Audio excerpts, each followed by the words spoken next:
nasabi ko na dati yung sinasabi niyang sekreto. Sabi ko, ang sekreto, yung tinataniman or nilalagyan. No? So, hindi ko iniisip na sa katawan pala itinatanim. Hindi ko iniisip na sa katawan pala niya itinatanim. Nilalagyan niya lang. Nakita ko lang yung sa cellphone ko. Ginawa niya may storage. Ganyan. Yun lang yung iniisip ko dati. Tapos, ito, yung nakukulitan yata sa kanya. 'Di ba nakakarindi kapag walang kakwenta-kwenta yung sinasabi nung tapos ang pangit pa ng boses. Tapos sobrang negative pa ng mga sinasabi. So, sino matutuwa dun? Yung na yun, siguro sa sobrang nakulitan na siya, pati yung kasama niya sa bahay, kasama niya lagi, tinaniman niya na ng kung ano. So, hindi kami pinag-initan na sinadya niya. Sinadya niya kasi hindi ko alam kung ano yung tapos isi-set up niya.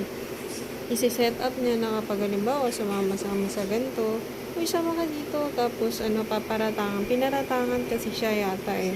Pinaratangan siya, tapos iba yung pinasagot niya. Pinag-initan siya. Siya yung pinag-initan kasi hindi ko alam na bobita siya or bobito siya. Pinag-initan siya. Tapos nung ako hindi ako gumagawa kasi natatawa lang ako. Sabi ko, sino nag-initiate na gawa-gawa ng ganyan na pasaktan daw kasi pasaktan daw para daw gumawa ng ganito ganyan. Hindi na nga makakagawa hindi na makakilos dahil sa ginawa mo. Tapos pakikilusin mo pa.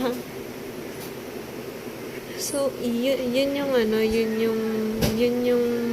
yung scenario na sa pangit ng boses mo, sa kalokohan ginagawa mo sa kung kani-kanino, tapos gumamit ka ng pangalan ng iba, tapos siya yung pinicturean, siya yung pinaanuhan, kasi nakatunog ka.